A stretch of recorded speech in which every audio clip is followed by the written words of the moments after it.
Kayak ada sama apa? Nih, ketika pening keluarga. Pening gitu. Kamu sama sebenarnya sekarang. Kalau pening tidak ditunggu.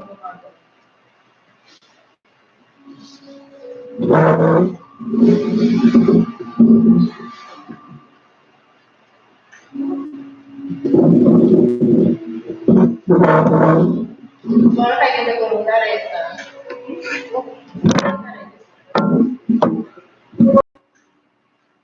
Ini selama contoh biasa sekali. Ini biasa.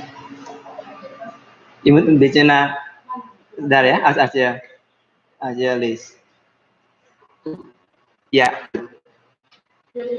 Om Carlo, bentuk bicara na bina. Ya, na bina.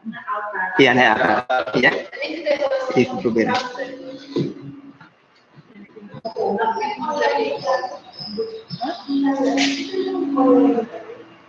Yes. Yes. Prima.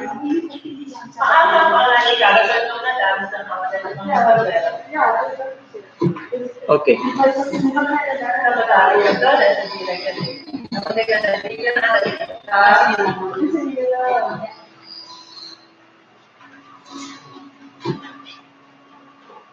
Opening lip, Jubilata, blood side of the mudra conceiving. Namely Jubilata. Twist it up.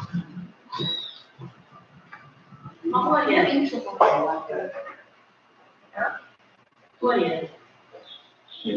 ada di bawah ada itu. Kita bisa di bawah. Ini direct sendiri. Oh, terserah.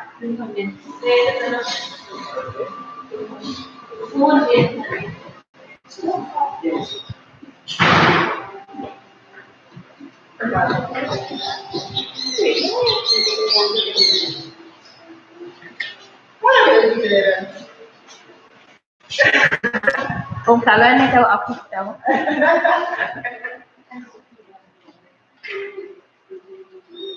Okay.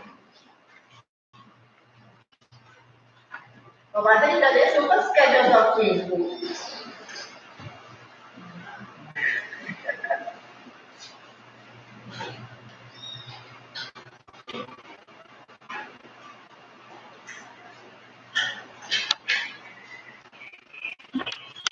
Hah?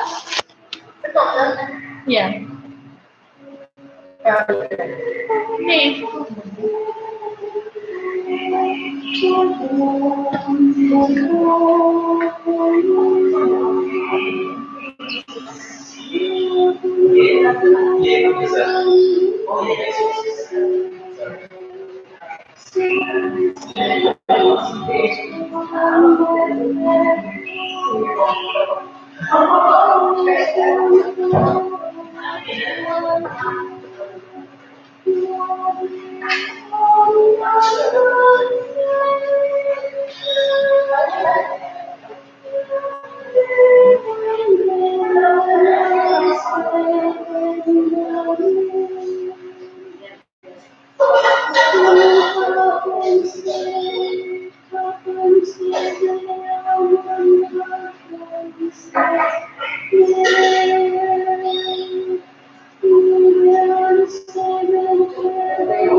Nee, kom aanstellen.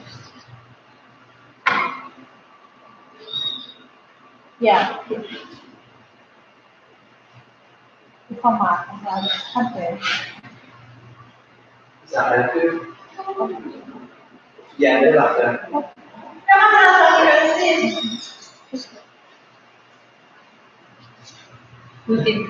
Wanneer we straks, als we op de mobiel en dan gaan we op die wifi boxen en dan gaan we het weer moeten stoppen.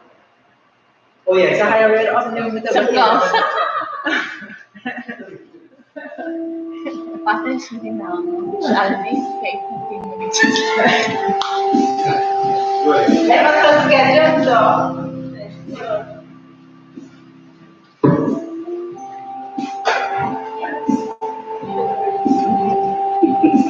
Perché non chiedo totale, questo è totale.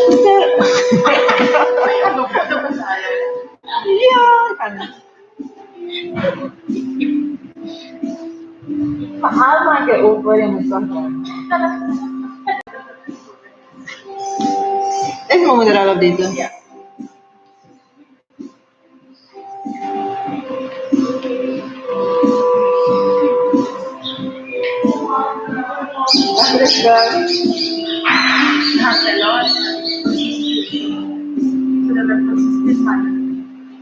Ja, zijn 10 toch? 9 zijn er. 10. Sekarang kayaknya pas kamu bikin suster boleh satu lagi. Ya. Mas boy juga sih. Dan iya. Garang kan box kayaknya. Ya. Ini kan suster boleh. Ini Ya kedua ini ko. Oh, ini. Terima kasih.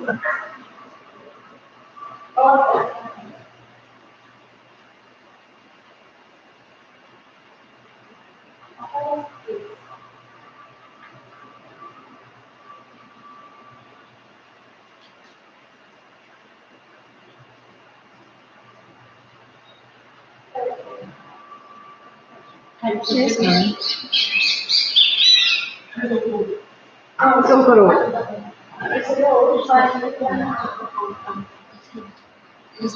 Ay, maglawa ka dito?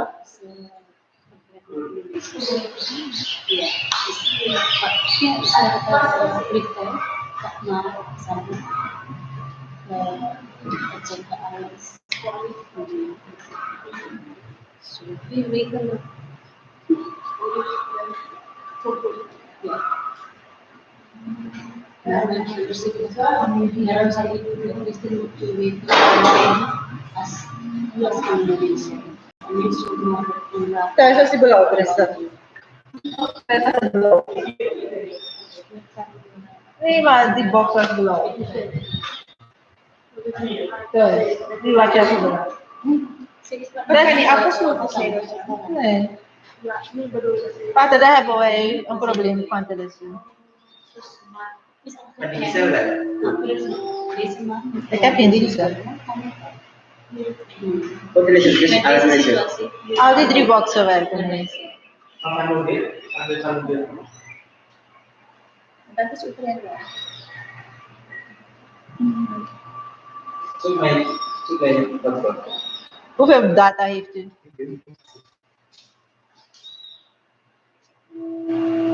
Hoe kan ik zeggen? Ik weet het niet. Saya berita pada suster boleh.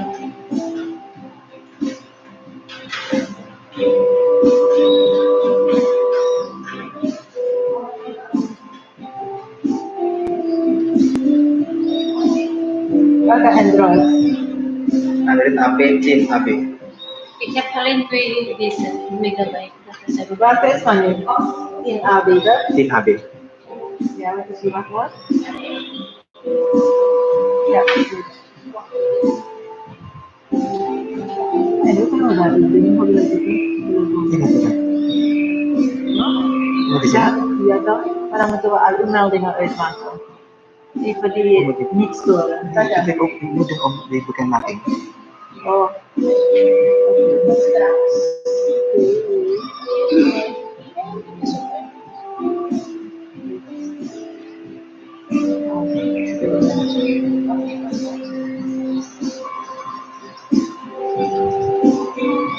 Apa aja sendiri tetap dorong.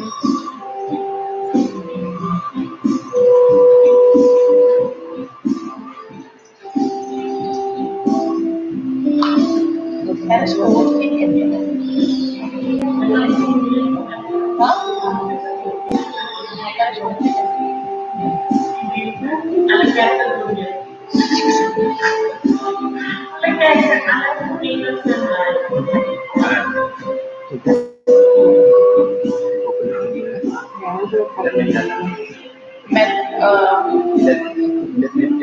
What's what?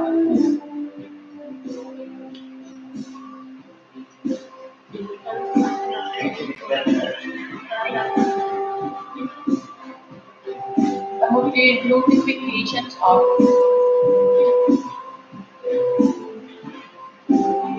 what sounds as a notification say that sounds of it. Like about notification. Okay. Yeah. Setting up. Yeah. Setting. Notification. Do not disturb. Sudah. Ada jadinya kan?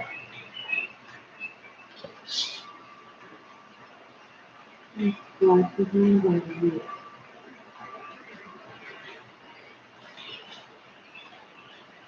Nama aku ya.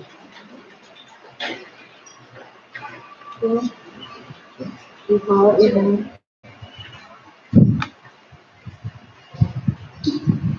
Palmzondag kan?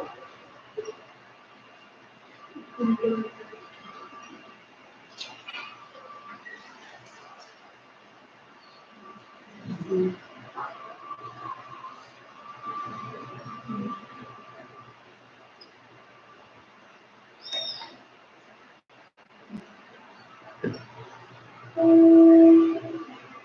zingen eerste, tweede en derde couplet. 278, 278.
In de naam van de Vader en de Zoon en de Heilige Geest. Amen. De genade van de Heer Jezus Christus, de liefde van God en de gemeenschap van de Heilige Geest zij met u allen. En met uw geest. Broeders en zusters in Christus, mijn verontschuldiging voor de storing van de verbinding dat wij een beetje laat kunnen beginnen.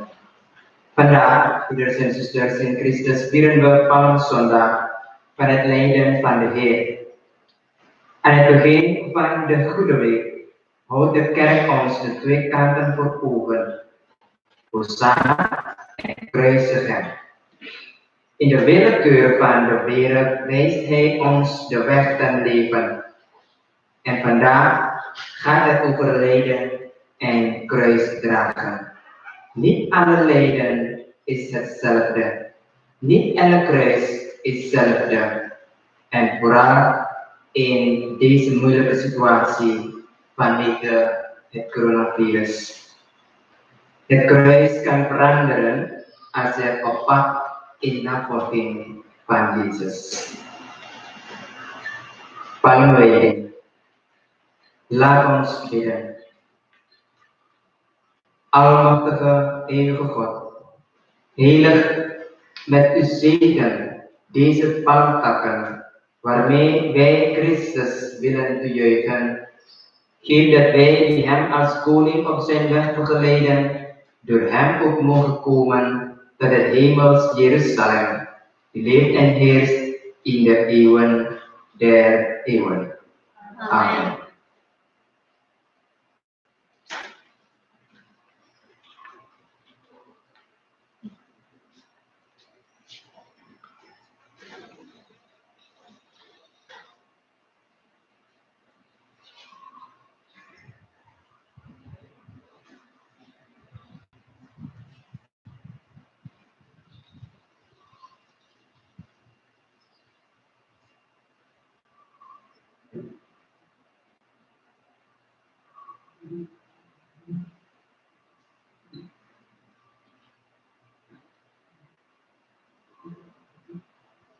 Laten wij bidden.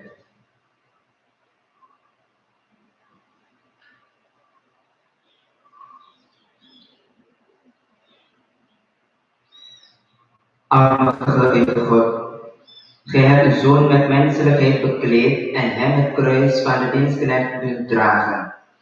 Geef dat wij als dienaren de meester volgen tot in het lijden waarin hij ons is voorgegaan, om eenmaal ook te delen in de vruchten van zijn vleesnis.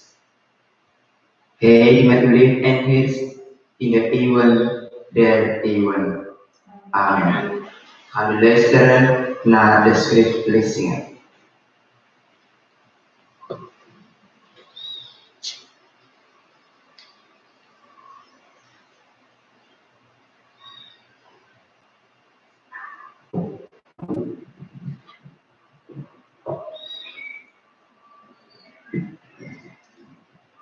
De eerste lezing, gehaald uit de profeet Jesaja. God de Heer heeft mij de gave van het woord geschonken. Ik versta het de onmoedigen moed in te spreken. Elke morgen spreekt hij zijn woord. Elke morgen richt hij het woord tot mij. En ik luister met volle overgave. God de Heer heeft tot mij gesproken. En ik heb mij niet verzet. Ik ben niet teruggedeinst. Mijn rug bood ik aan wie mij sloegen. Mijn wangen aan wie mij de baard uitdrukten. En mijn gezicht heb ik niet afgewend. Van wie mij smaden en mij bespuwden. God de Heer zal mij helpen. Daarom zal ik niet beschaamd staan en zal ik geen stier betrekken. Ja, ik weet dat ik niet te schande zal worden. Woord van de Heer.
tweede lezing gehaald uit de brief van de heilige apostel Paulus aan de christenen van Filippi.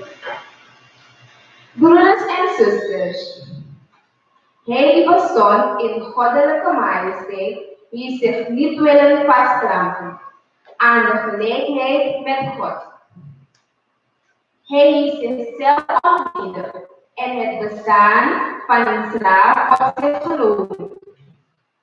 Hij is aan de mensen gelijk geworden en als mens verschenen.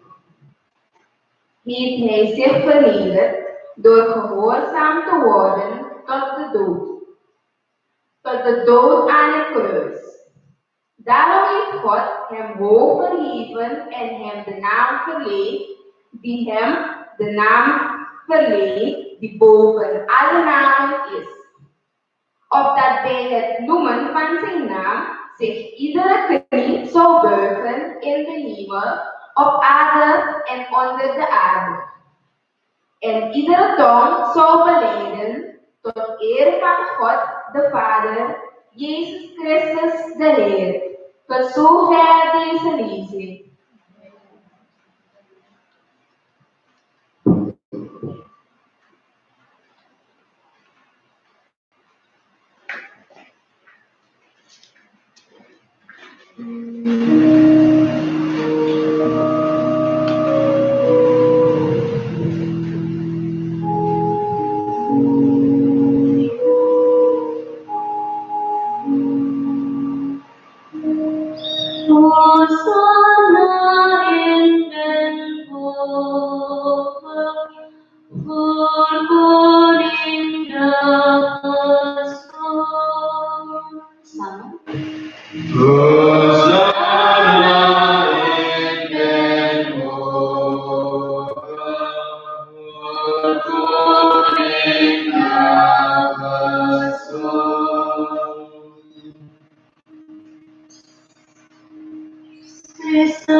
Uit het heilige evangelie van onze Heer Jezus Christus volgens Matthäus. Christus aan uw zijde glorie. U mag plaatsnemen. In die tijd ging een van de 12, Judas Iscariot geheten, naar de hoge priesters en zei: Wat wilt ge mij geven als ik u Jezus in handen speel? Zij betaalden hem 30 zilverlingen uit, en van toen af zocht hij een gunstige gelegenheid om hen over te leveren.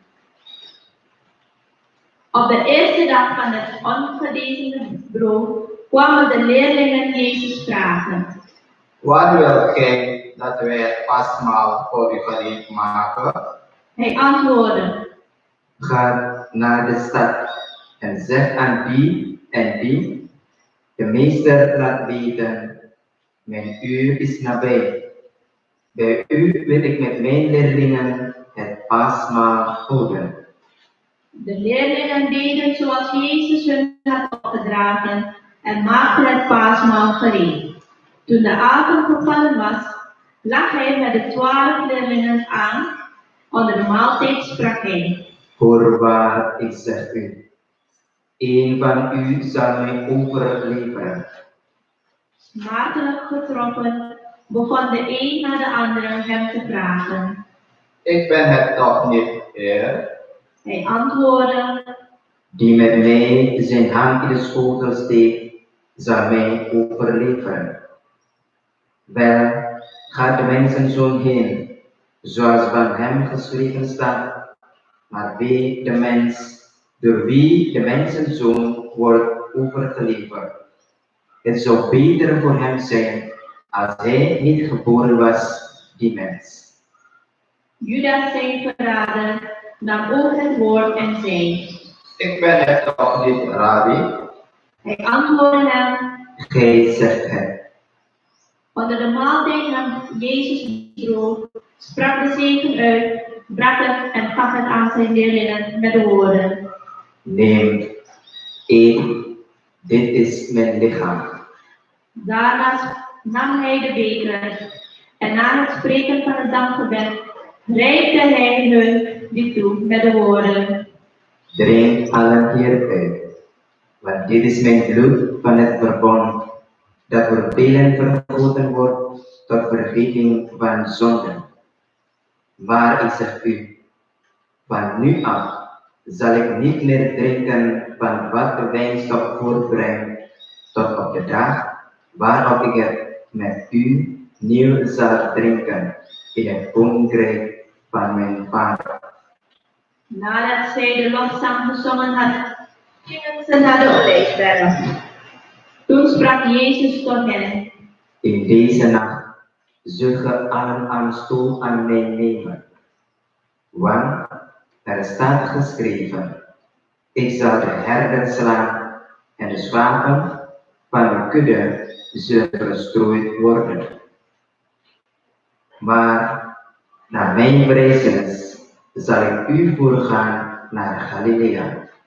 Toen zei Petrus, Al zouden allen aanstoot aan u nemen, ik nooit. Jezus zeide, Voorwaar, ik zeg u, nog deze nacht, voor het kraaien van de haan, zult gij mij 3 maal verloochenen. Petrus antwoordde hem, Al moest ik met u sterven, in geen geval zal ik u verloochenen. in diezelfde geest spraken ook de leerlingen. Toen Jezus met hen aan een land kwam, dat Getsemane heette, kwam hij tot zijn leerlingen. Blijf hier zitten, terwijl ik ginds ga bidden.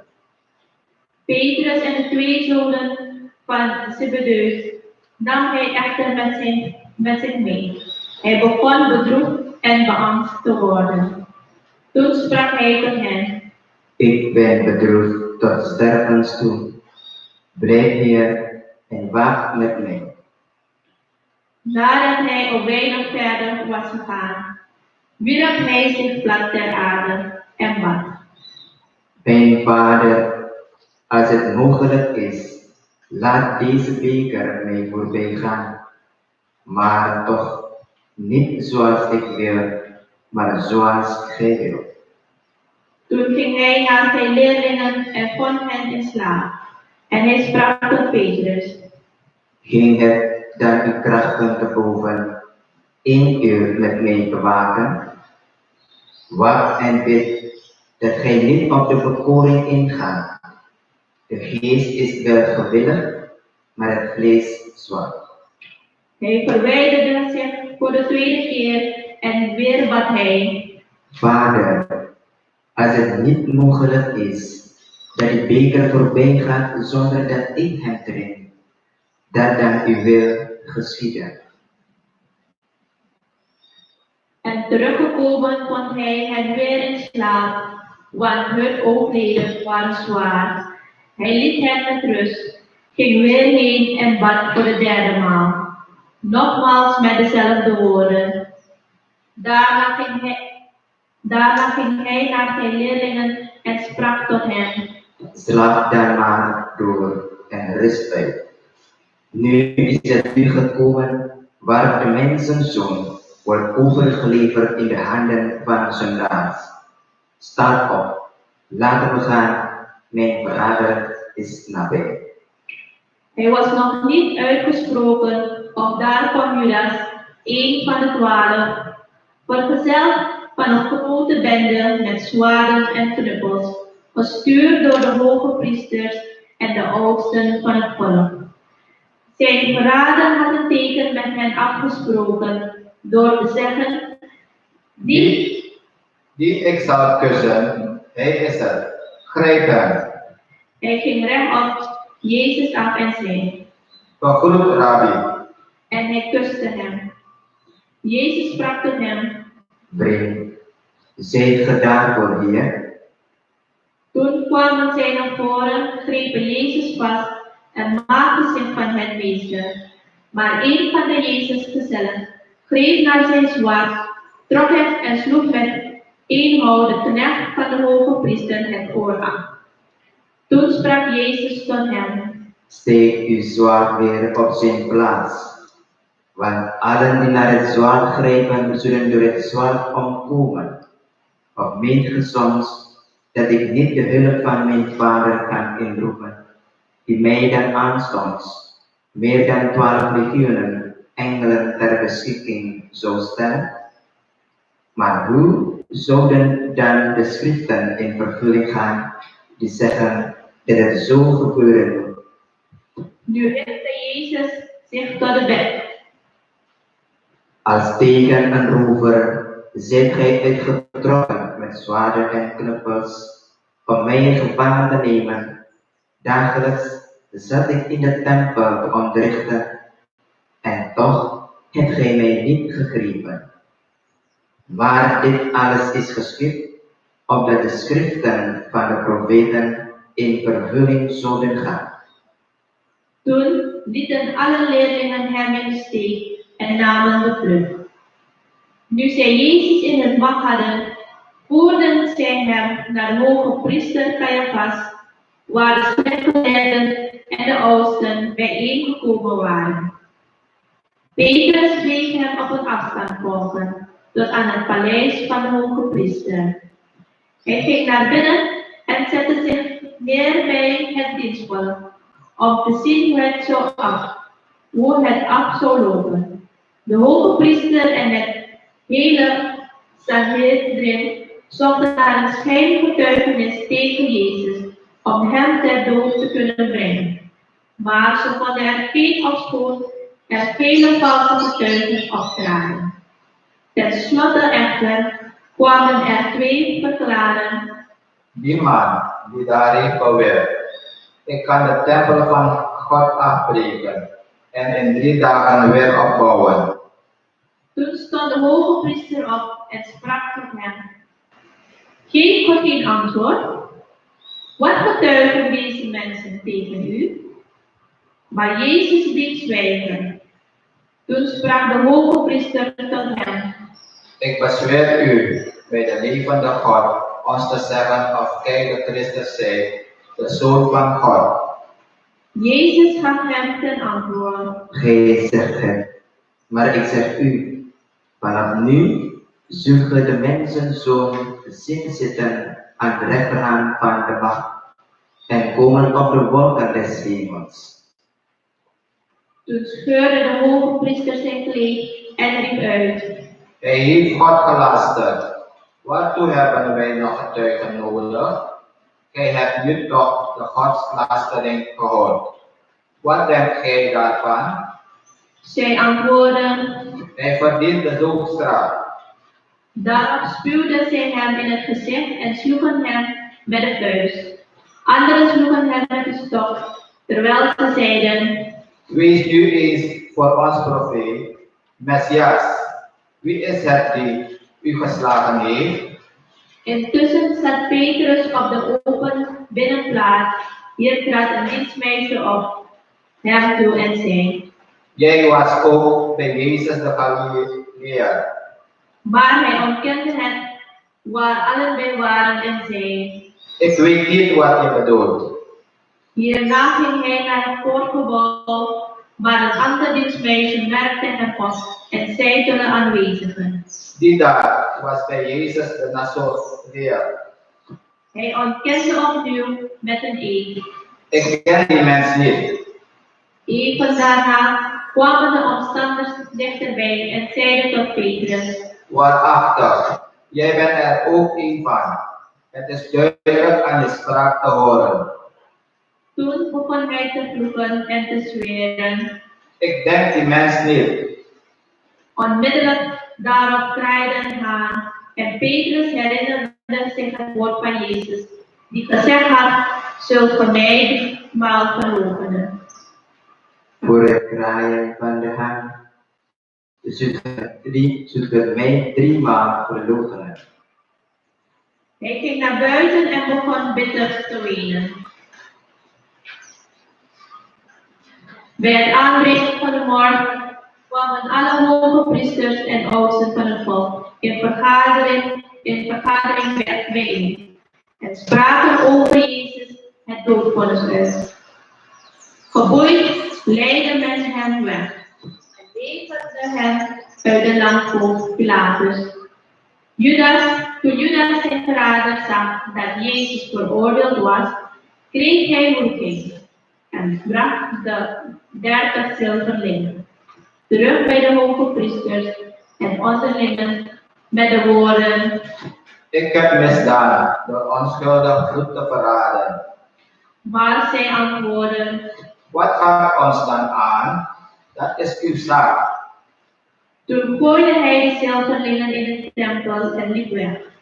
Hij ging heen en verhing zich. De hoge priesters raapten de geldstukken op en zeiden: Wij mogen die niet bij de tempelschat doen, want het is bloedgeld. En zij besloten er het land van de pottenbakker mee te kopen, om daar de vreemdelingen te begraven. Daarom kreeg dit stuk land de naam Bloedakker, en zo heet het nog. Alles ging in vervulling wat de profeet Jeremia gezegd had. Zij namen de 30 zilverlingen de prijs waarop hij geschat is. Geschat de zonen van Israël en gaven die voor de akker van de pottenbakker, zoals de Heer mij opgedragen had. Jezus werd door de landvoogd geleid en deze stelde hem de vraag: Zijt gij de koning der Joden? Jezus antwoordde: Gij zegt het. Op de beschuldigingen door de hoge priesters en de oudsten tegen hem ingebracht, gaf hij geen enkel antwoord. Toen zei Pilatus tot hem: Hoort gij niet wat ze allemaal tegen u inbrengen? Maar hij gaf hem geen antwoord, op elk punt dan ook, zodat de landvoogd verbaasd was. De landvoogd was gewoon bij elk feest één gevangene naar de keuze van het volk vrij te laten. Men had juist een beruchte gevangene, een zekere Barabbas. Nu zij daar toch bijeen waren, sprak Pilatus tot hen: Wie wil dat ik u zal vrijlaten, Barabbas, of Jezus de Christus genoemd wordt? Hij wist heel goed dat men hem uit lijk had uitgeleverd, terwijl hij op zijn rechterstoel gezeten was. Stuurde zijn vrouw hem de boodschap: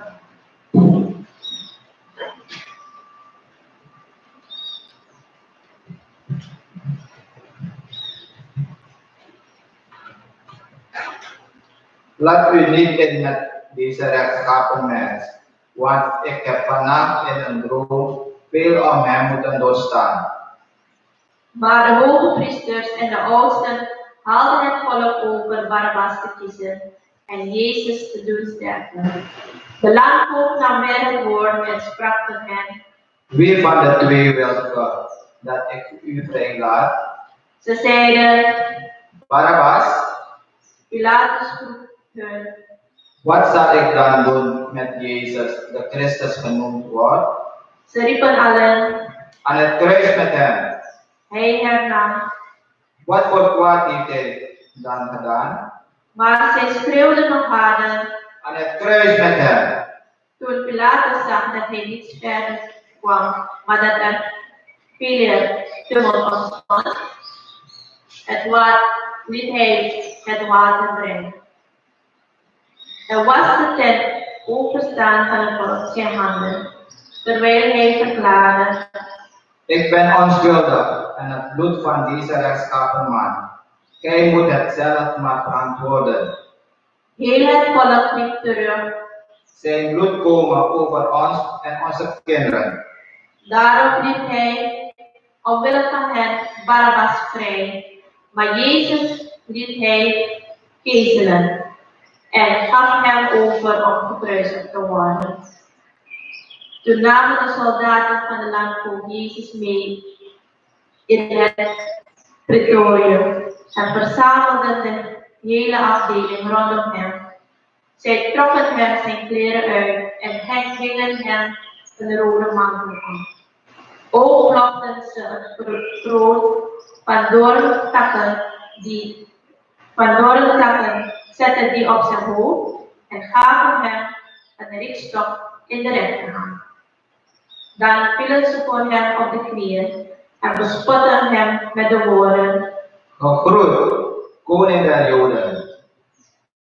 Ze bespuwden hem, pakten de rikstok en sloegen hem op het hoofd. Nadat zij hun spel met hem gedreven hadden, ontdeden ze hem van de mantel, trokken hem zijn eigen kleren weer aan en voerden hem weg ter kruising.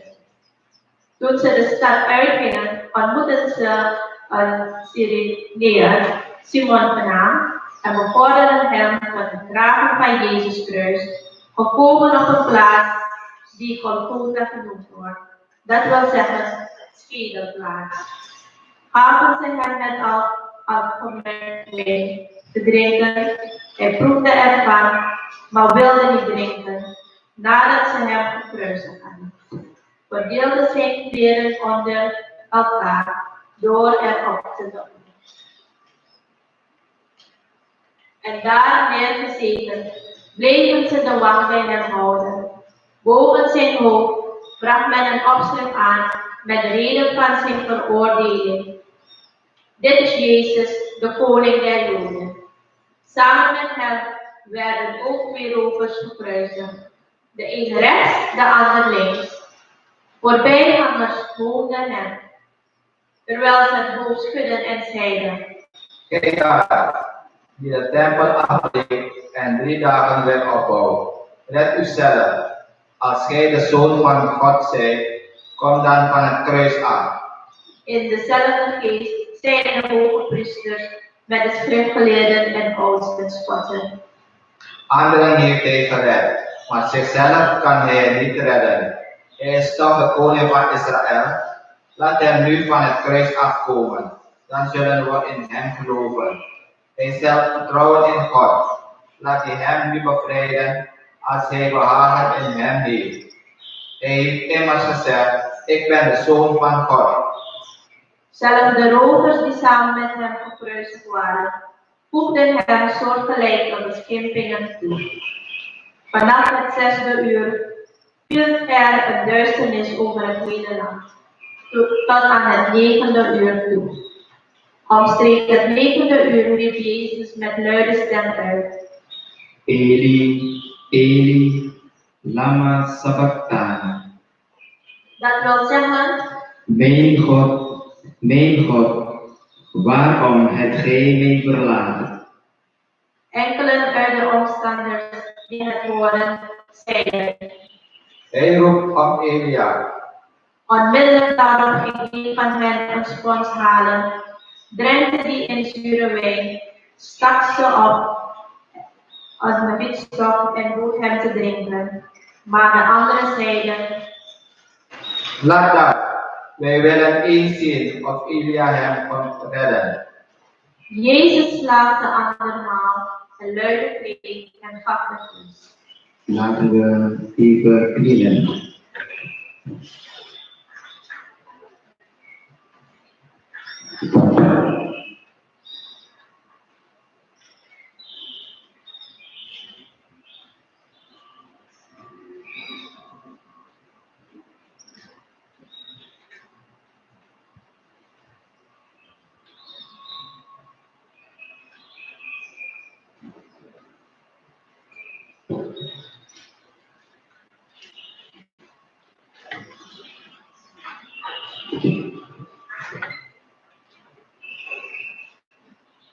En zie, het voorhangsel van de tempel scheurde van boven tot onder in tweeën.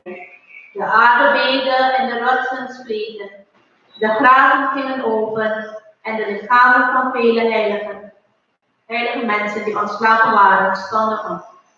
Na zijn verrijzenis kwamen zij uit de graven en gingen naar de heilige stad, waar zij aan velen verschenen. De 100 man en zij die met hem bij Jezus de wacht hielden, werden bij het zien van de aardbeving en wat verder gebeurde door een grote vrees bevangen en zeiden: Waarlijk, hij was een zoon van God. Er waren ook vele vrouwen bij, die op een afstand gekeken. Zij waren Jezus vanuit Galilea gekomen om voor hem te zorgen.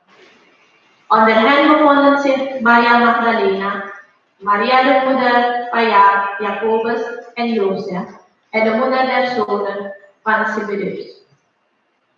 Toen het avond was geworden, kwam een rijk man, een zekere Jozef van Arimathea, die zich ook als leerling bij Jezus had aangesloten. Hij was naar Pilatus gegaan en had om het lichaam van Jezus gevraagd. Daarop had Pilatus bevolen het te geven. Jozef nam het lichaam, wikkelde het in een smetteloze lijkwade en legde het in zijn graf, dat hij pas in de rots had laten uithouwen. Nadat hij een grote steen voor de ingang van het graf gerold had, ging hij heen.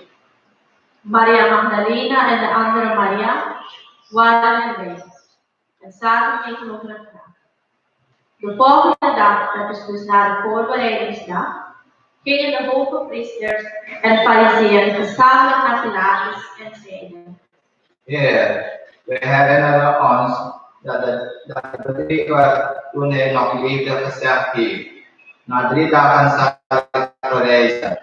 Geef daarom order de veiligheid van het graf te verzekeren tot de derde dag toe. Zijn leerlingen mochten hem anders eens komen stelen en aan het volk zeggen: hij is van de doden verrezen. Dit laatste bedrog zou nog erger zijn dan het eerste. Pilatus zei hun: Ge kunt een wacht krijgen. Neem dan maar uw veiligheidsmaatregelen, zoals gij u die vandaag hebt. Zij gingen heen en verzekerden de veiligheid van het graf door de steen te verzekeren en de wacht erbij te plaatsen. Tot zover lezing van het heilige evangelie volgens Mattheus.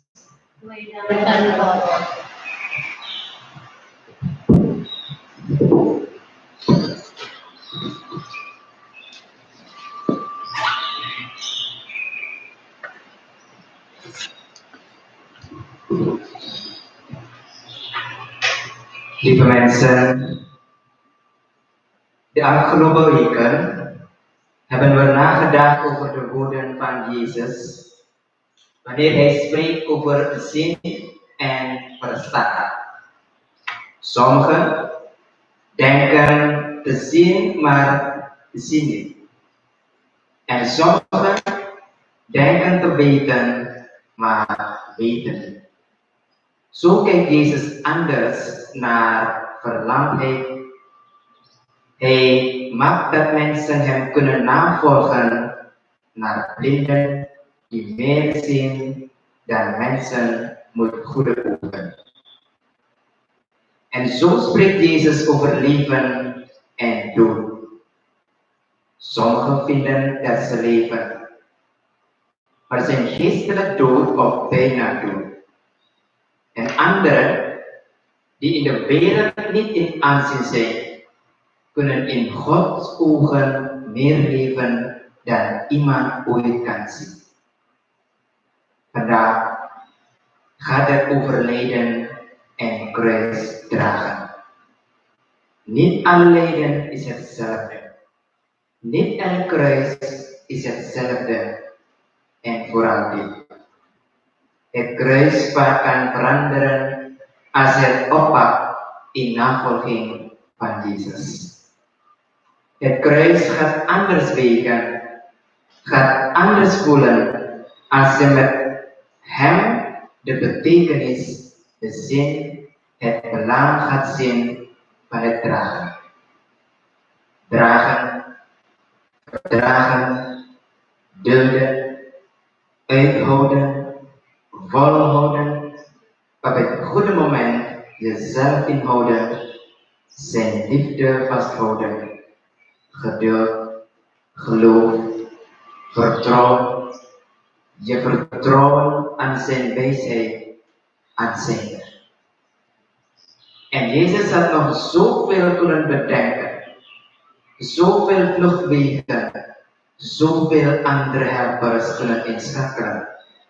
Ja, hij had de dingen kunnen omkeren, de macht grijpen, maar dat was niet gelukt zonder intrigue, zonder geweld, zonder manipulatie. Om de macht te kunnen grijpen, had hij dezelfde methode moeten hanteren als zijn tegenstanders. En hij heeft geweigerd. Zijn levenskeuze was de weg van de barmhartige Vader.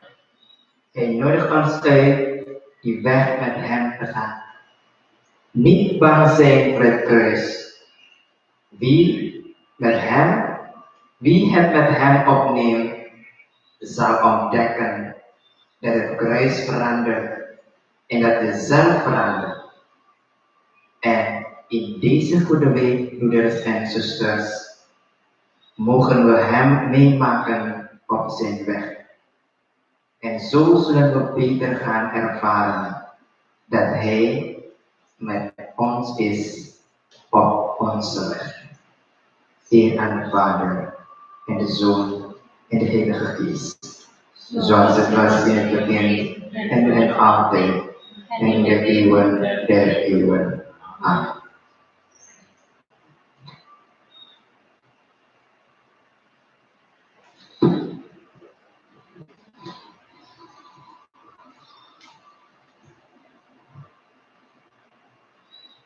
Laten wij gaan staan.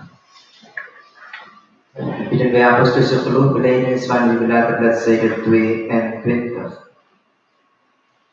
Ik geloof in God, de Almachtige Vader, schepper van hemel en aarde, en in Jezus Christus zijn enige Zoon, onze Heer, die ontvangen is van de Heilige Geest, geboren uit de maagd Maria, die geleden heeft onder ons Pilatus, is de kruisig gestorven en begraven, die nedergedaald is ter hel, de derde dag verrezen uit de doden, die opgestegen is ten hemel, zit aan de rechterhand van God de Almachtige Vader. Vandaar zal hij komen oordelen, de levenden en de doden. Ik geloof in de Heilige Geest, de heilige katholieke kerk, de gemeenschap van de heiligen, de vergeving van de zonden, de prijzenis van het lichaam en het eeuwig leven. Amen. Voorbeden. In Jezus de Heer, gehoorzaam tot de dood, maar verheerlijkt door zijn Vader, kunnen wij voor God verschijnen en bidden. Bidden wij aan het begin van deze goede week voor hen die Jezus willen navolgen. Vragen wij om kracht bij alle tegenslagen, om moed en geduld, om vol te houden, om hoop en liefde, om zin en betekenis te leren zien. Laat ons bidden. Heer, wij vragen u voor ons. Bidden we voor alle mensen die lijden, lichamelijk, geestelijk, door de natuur, door het coronavirus en vooral door wat anderen hen aandoen. Vragen we om wijsheid en vergevende liefde. Bidden we voor gerechtigheid en een nieuw begin voor zoveel landen waar grote onrust heerst. Laat ons bidden. Heer, wij vragen u voor ons. Bidden we voor onze parochianen, voor gezinnen, voor alleenstaanden, voor jong en oud. Dat velen in deze goede week tijd en ruimte vinden voor bezinning, om innerlijk de weg met Jezus te gaan, om de hoop op eeuwig leven te versterken en te groeien in geloof en liefde. Laat ons bidden. Heer, wij vragen u voor ons.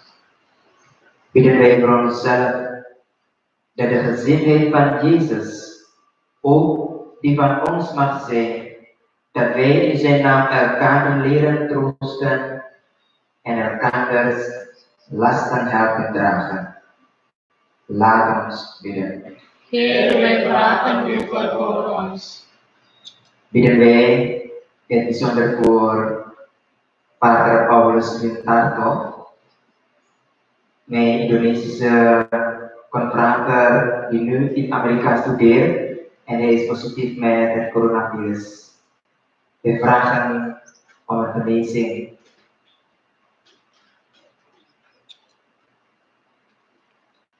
Laat ons bidden. Heer, wij vragen u voor ons. Bidden wij voor onze eigen persoonlijke intenties, die wij vandaag naar deze viering hebben meegenomen.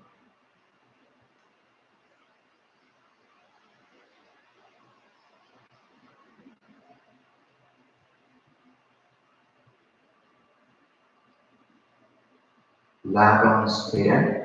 Heer, wij vragen u voor ons. En vragen wij de voorspraak van de Heilige Moeder Maria, wanneer wij samen bidden. Wees gegroet Maria, vol van genade. De Heer is met u. Wij zijn gezegend onder de vrouwen, en gezegend is Jezus, de vrucht van uw schoot. Heilige Maria, Moeder van God, bid voor ons zondaars, nu en de uur van onze dood. Amen. Hemelse Vader, in liefde hebt gij ons voorbestemd uw kinderen te worden door Jezus uw dienaar. Met welbehagen gaat u wil. Aanval en vervuld naar hetzelfde verlangen, de gebeden die de Geest in ons wekte. Wij vragen het u door dezelfde Christus Jezus, onze Heer. Amen. We gaan over tot de offerande. Offerande van jubilator bladzijde 255. 255.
zijn, zodat mijn en overal kan worden door God, de Almachtige Vader.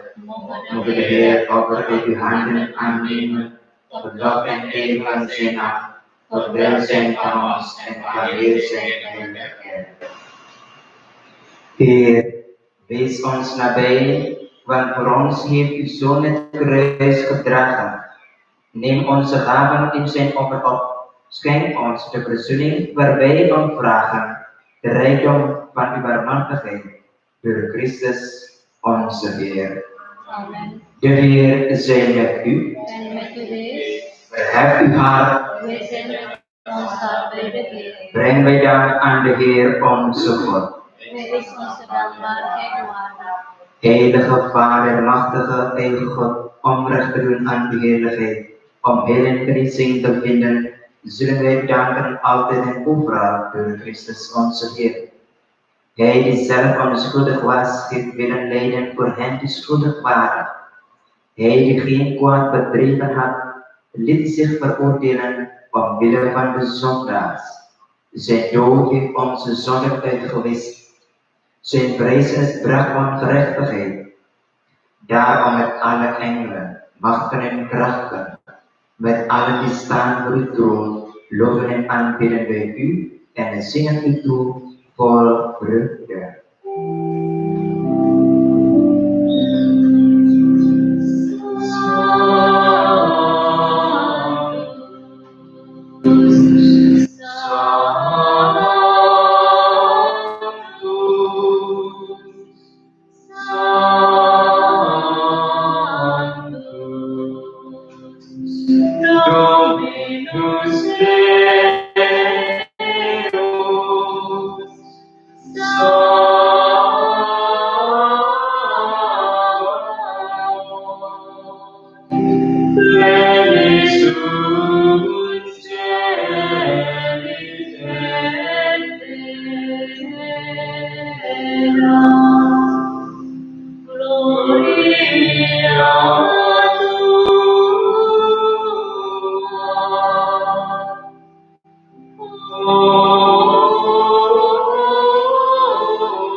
Gij zijt waarlijk heilig, onze Heer, de bron van alle heiligheid.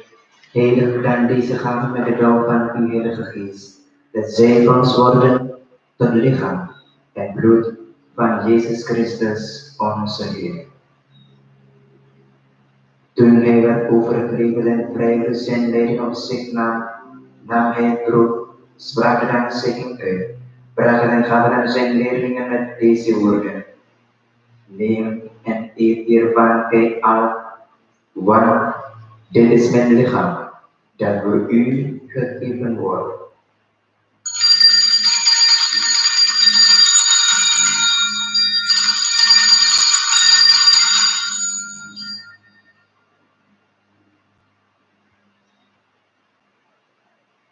Zo nam hij naar de maaltijd op de kelk, sprak opnieuw de dankzegging uit en gaf hem zijn leerlingen met deze woorden: neem deze beker en drink hier aan het uit, want dit is de beker van het nieuwe, altijd durende verbond. Dit is mijn bloed, dat voor u en velen wordt vergoten, tot vergeving van de zonde. Blijf dit doen, om mij te gedenken.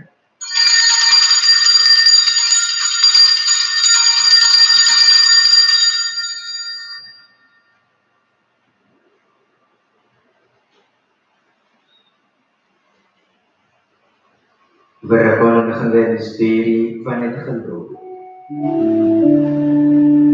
Heer Jezus, wij verkondigen uw dood.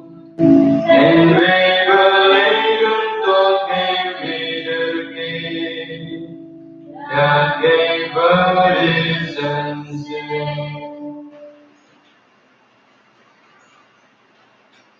Zij door het vrezen dag God, bieden wij u aan het levensbrood en de kelk van het heil.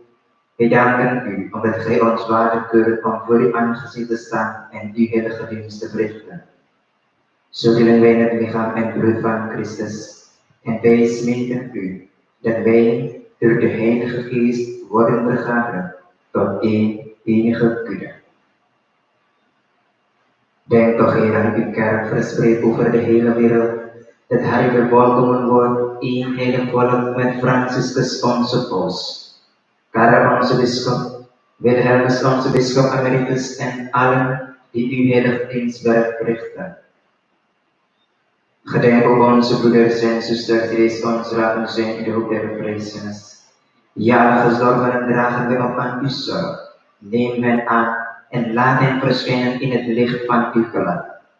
Wij vragen u omwerp over ons allen, opdat wij samen met de Maagd Maria, de moeder van Christus, met heilige Jozef haar bruidegom, met de apostelen en met alle heiligen die hierin sleten in uw wagen, waar begonnen worden het eeuwig levende dag te zijn en u loven en eren door Jezus Christus, uw Zoon. Door hem en met hem en in hem, zal uw naam verheerlijkt zijn, die onze God almachtige Vader, in de eenheid van de Heilige Geest, hier en nu en tot in eeuwigheid. Amen. Laten wij bidden tot God onze Vader, met de woorden die Jezus ons gegeven heeft. Zingen wij onze Vader maakt alles nieuw van bladzijde 200.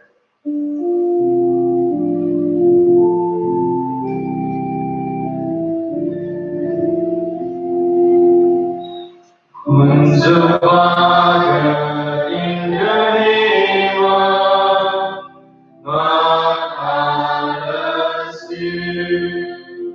Geef aan deze wereld, maak alles nieuw. Breng uw koninkrijk tot leven, maak alles nieuw. Wees de hemel, wees de aarde, maak alles nieuw. Heer, brood in onze dagen, maak alles nieuw. En vergeef ons onze schulden, maak alles nieuw. Laat ook ons elkaar vergeven, maak alles nieuw. God verlos ons van het kwade, maak alles nieuw. Verlos ons weer van al kwaad, geef vrede in onze dagen, dat we gesteund door uw barmhartigheid, vrij mogen zijn van zonde en beveiligd tegen alle onrust, hoopvol wachten op de komst van Jezus Messias, uw Zoon. Want van u is het koninkrijk en de kracht en de heiligheid in eeuwigheid. Amen. Heer Jezus Christus, gij hebt aan de apostelen gezegd, vrede laat ik u mijn vrede geef ik u. Let niet op onze zonden, maar bij de geloof van uw kerk, vervult uw belofte, geef vrede in uw naam en maak ons één, gij die leeft in eeuwigheid. Amen. Amen. De vrede des Heeren zij altijd met u. En met uw geest.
Zal gezegend zijn aan de maaltijd des Heren, zie het lam Gods dat wegneemt de zonden der wereld. Ik ben niet waardig dat gij tot mij komt, maar spreek en ik zal gezond worden.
Communielid, wij zingen van bladzijde 573.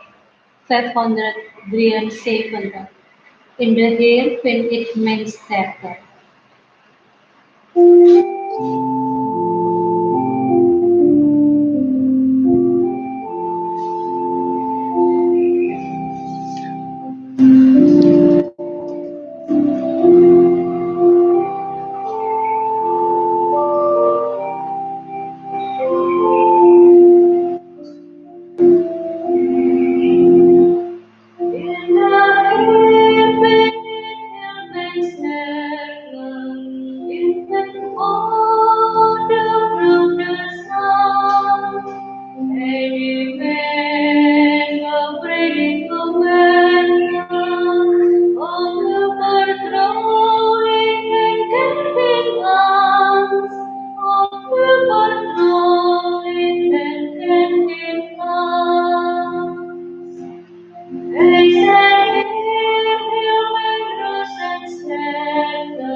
Vader, als het niet mogelijk is dat deze beker voorbij gaat zonder dat ik hem drink, dat aan uw wil geschieden.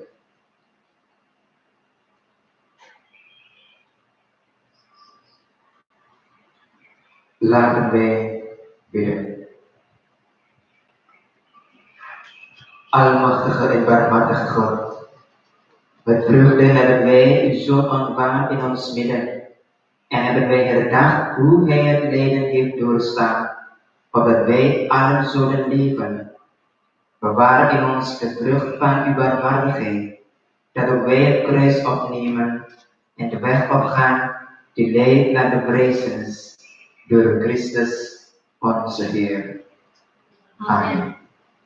Ik heb een mededeling met deze situatie. Beste parochianen,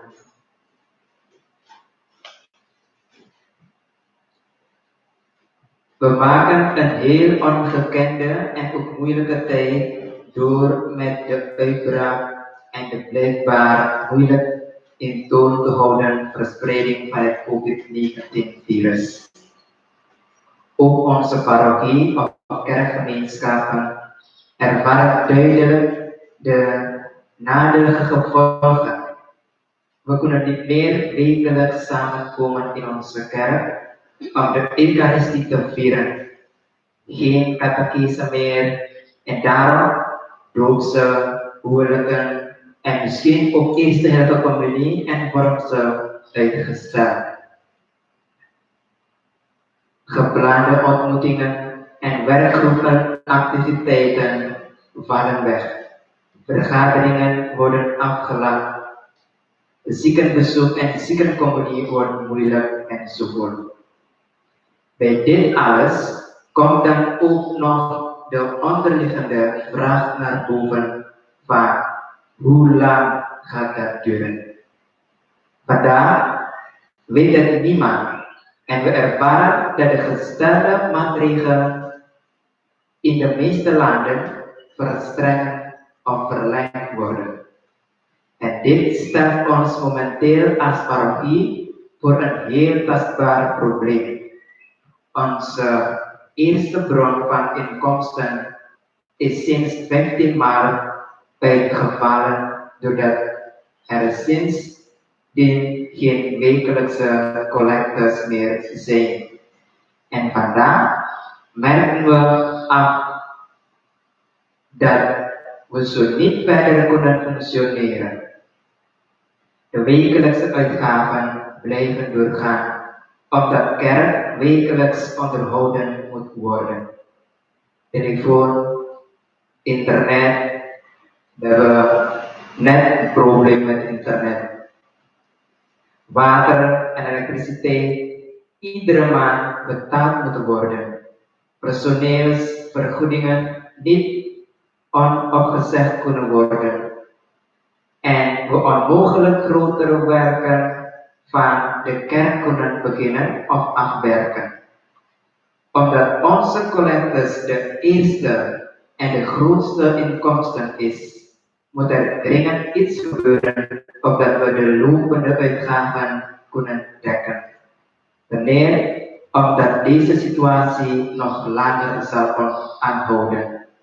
En wij zonder kerkdiensten en dus collectes zullen zijn op langere termijn. Ons voorstel is om de som die u normaal gezien voorziet voor de zondagcollectes van een maand toch over te hevelen naar de parochie, ook al kunt u voorlopig nog niet fysiek aanwezig zijn in de kerk. U kan het storten op de rekening van de parochie of komen afgeven in een enveloppe bij de pater of de minister, zuster Sandra Siem. We moeten eerlijk zijn en u melden dat we deze financiële steun nodig hebben. Zeker hebben we mekaars gebed ook nodig, vooral in deze tijd. Wij bidden trouwens dagelijks voor Gods bijstand, maar we vragen uitdrukkelijk om wat u wekelijks gaat aan de parochie tijdens de kerkdiensten nu ook is te geven. Zij het dan in een andere vorm door gireren of van tijd tot tijd een enveloppe te komen brengen bij de kerk. Wij zijn u bijvoorbeeld heel dankbaar voor het ingaan op deze oproep. En weet dat als wij mensen ons best doen, God de rest zal doen. Dat God u rijkelijk mag zegenen. Bidden wij ook kritische groetjes voor ons land Suriname, voor de algemene verkiezingen in mei 2020 en ook voor alle slachtoffers van het coronavirus wereldwijd. Wees gegroet Maria, vol van genade, de Heer is met u. Hij zij de gezegende onder de vrouwen, en gezegend is Jezus, de vrucht van uw schoot. Maria, moeder van God, bid voor ons zondaars, nu en in het uur van onze dood. Amen. Wees gegroet, Maria, vol van genade, de Heer is met u. Gij zijt de gezegende onder de vrouwen, en gezegend is Jezus, de vrucht van uw schoot. Heilige Maria, moeder van God, bid voor ons zondaars, nu en in het uur van onze dood. Amen. Wees gegroet, Maria, vol van genade, de Heer is met u. Gij zijt de gezegende onder de vrouwen, en gezegend is Jezus, de vrucht van uw schoot. Heilige Maria, moeder van God, bid voor ons zondaars, nu en in het uur van onze dood. Amen. De Heer zij met u. En met uw geest. Zegene u, de Almachtige God, Vader en de Zoon en de Heilige Geest. Amen. Gaat nu allen heen in vrede. Wij danken God. Sluit wij zingen van jubilator bladzijde 255, de kinderen van Jeruzalem. 255.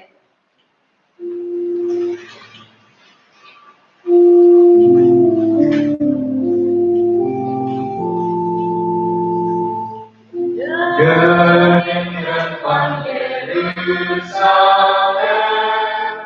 loven de Heer met blijde stem, en zingen juichend eer aan keer. Geloof zij onze God en Heer. De kinderen van Jeruzalem, loven de Heer met blijde stem, en zingen juichend eer aan keer. Geloof zij onze God en Heer. Zegen de zondag.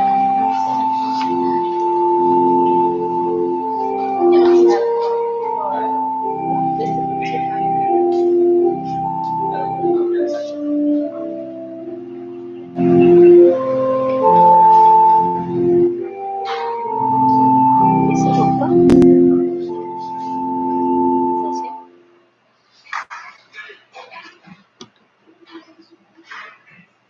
En?